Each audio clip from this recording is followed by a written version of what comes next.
महाराज शिव महापुराण तो यहां तक कहती है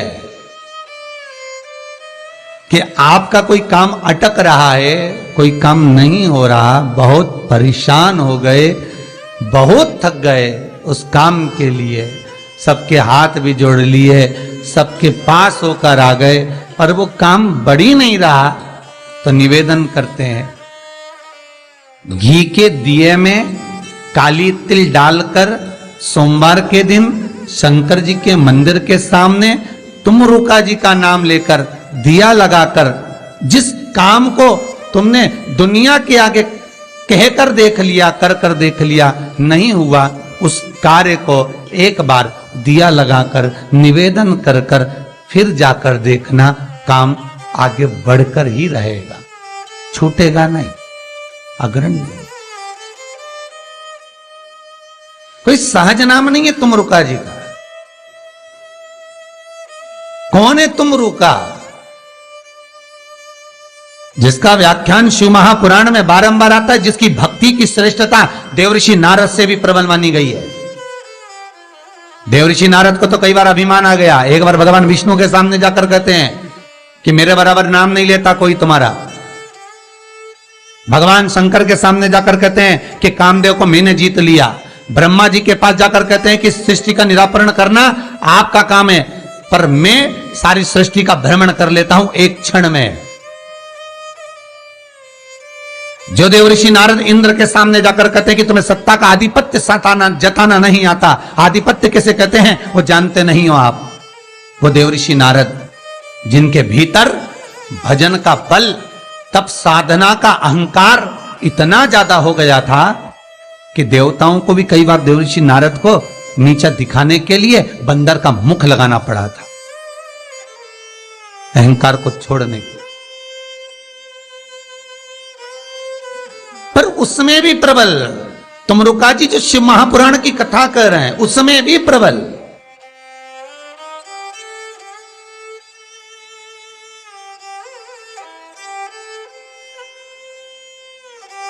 जिनका नाम मात्र, पहले भी कहा, जिस नारी का गर्भ ना ठहरे, रजस्वला धर्म का 7वां दिन, जब नारी 6 दिन तक काम ना करे, 7वां दिन रजस्वला धर्म का, सफेद आंकड़े की जड़ को बुलवाकर उसको शंकर भगवान के शिवलिंग पे से तुमरुका जी का नाम लेकर 21 बार घुमाकर कमर में लाल धागे में बांध ले, 3, 4, 5 महीने में ज्यादा से ज्यादा गर्भ ठहर जाए, पक्का। विश्वास रखकर शिव जी का नाम ले, तुमरुका का स्मरण कर। ज्यादा कुछ नहीं बने तो शंकर के मंदिर में जाकर घी के दिए जला लो, 5 दिए लगा, और ज्यादा कमी पड़ रही हो धन की, संपदा की, सत्ता की, कोई प्रॉपर्टी, कोई दुकान, कोई धंधा पानी नहीं चल रहा, बहुत कष्ट में हो, बहुत तकलीफ में हो, तो महाराज 108 चावल के दानों को केसर में भिगोकर, केसर के पानी में केसरिया कर पकाना नहीं है, पकाना नहीं, उसको कच्चा चावल केसर में भिगोकर 108 दाने शंकर को मध्य रात्रि में, शिवरात्रि के दिन सूर्यास्त के बाद, रात के 12 बजे से पहले कभी भी शंकर को चढ़ा दो, समर्पित कर दो।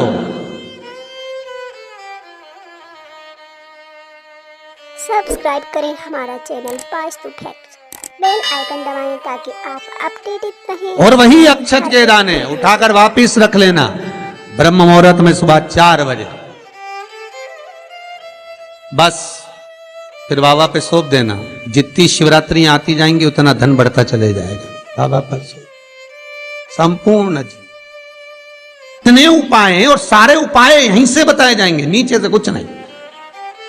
नीचे उतरने के बाद हमें कोई मतलब ही नहीं, हम क्या बोले ना बोले हमें उससे मतलब नहीं। ये व्यासपीठ श्री सुखदेव जी की है, ये व्यासपीठ श्री व्यास जी महाराज की है, ये व्यासपीठ श्री सूत जी महाराज की है, और ये व्यासपीठ इन सबसे पहले मेरे देव अधिदेव महादेव की है, जिन्होंने अमर गुफा में अमर कथा माता पार्वती को श्रवण कराई थी। बाकी के तो सुखदेव जी, व्यास जी, सूत जी, ये सब बात के, पर सबसे पहला वक्ता मेरा शिव है। तो ये शंकर की गादी पे से जो निकल गया, शंकर की गादी पे से जो बोल दिया, बस उसका अनुभव आप करो और कर कर जरूर देखना, उसका अनुभव कर कर।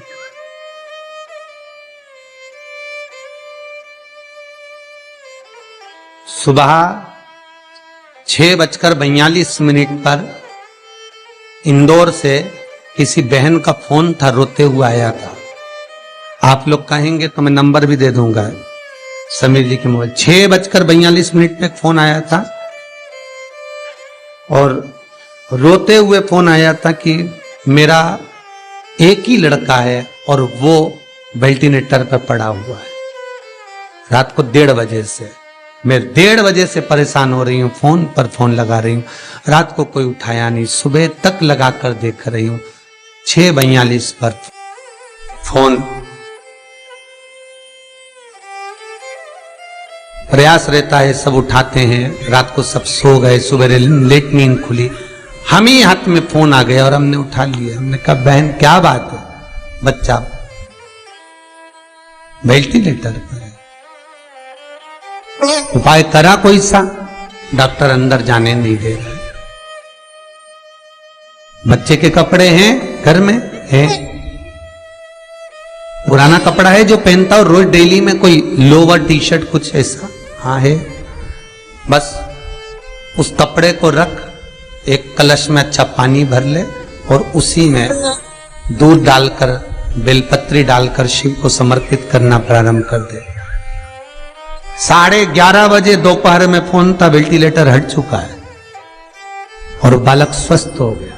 करना आपको है, हम तो केवल बता सकते हैं, और वो भी ये शिव महापुराण में जो लिखा होगा, स्कंद पुराण में जो दिया होगा, इन पुराणों में जो होगा वो बताना है, इससे हटकर कुछ नहीं। ऐसी फालतू बातें ढेर सारी तो बताने वाले ढेर सारे पड़े।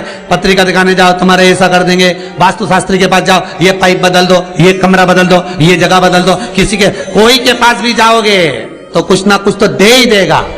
और यहां से तो केवल ना कोई भभूति है, ना कोई हमारे पास में जल है, ना हमारे पास में कोई बेल है, ना हमारे पास में कोई बाबा जोगी है। हमारे पास में तो ये शिव महापुराण है। इसमें जो बाबा ने लिख दिया, शंकर जो कर दिया, कह दिया, बोल दिया, बस उसी का स्मरण आप कर लीजिए। मुझे विश्वास है वो दुनिया का दुख हरने वाला आपके दुख भी हर लेगा, इतना विश्वास रखता हूं। कितना सुंदर संवाद शिव महापुराण की कथा कहती है, कितना सुंदर कहती है कि आप किसी मंदिर में, शिवरात्रि हो, सावन का महीना हो, शंकर जी के मंदिर में अगर अर्चना चल रही है, उपासना चल रही है, पूजन चल रही है, अगर मालूम पड़े शिव के मंदिर में आज त्योहार वाला दिन है, सावन का दिन है, शिवरात्रि का दिन है, भगवान के तो सभी भगत आएंगे, हजारों लोग आएंगे। भाई सास अगर बीमार है तो मिलने तो बहन बेटी भी आएगी, कोई भी आएगा, भले तुम्हारा लड़ाई हो चाहे झगड़ा हो, आएंगे तो सब ना। नहीं आएंगे तो लोग कह देंगे बताओ अम्मा बीमार पड़ी रही और जीजी एक दिन देखने नहीं आई। बोलेंगे कि नहीं बोलेंगे? सावन का सोमवार, शिवरात्रि का दिन अगर कोई शंकर के मंदिर नहीं जाएगा तो लोग क्या कहेंगे? बताओ आज शिवरात्रि के दिन घर में पड़ी हुई है, भगवान के मंदिर नहीं गई, कितना बुरा लगेगा। घर में सास बीमार पड़ी रहे और नंदों से कितनी भी लड़ाई हो, भाभियों से कितनी भी लड़ाई हो, देवरानी जेठानी से कितनी भी लड़ाई हो, अगर एक नहीं आए ना, अभी देवरानी देखने नहीं आए तो जेठानी आग लगाने में पीछे नहीं हटेगी। देख लो, सास ने पूरा भर दिया, एक दिन देखने नहीं आई, देख लो।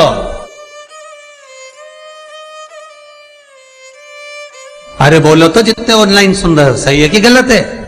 तुरंत कहिए। और शंकर भगवान की आराधना कोई तो निवेदन है।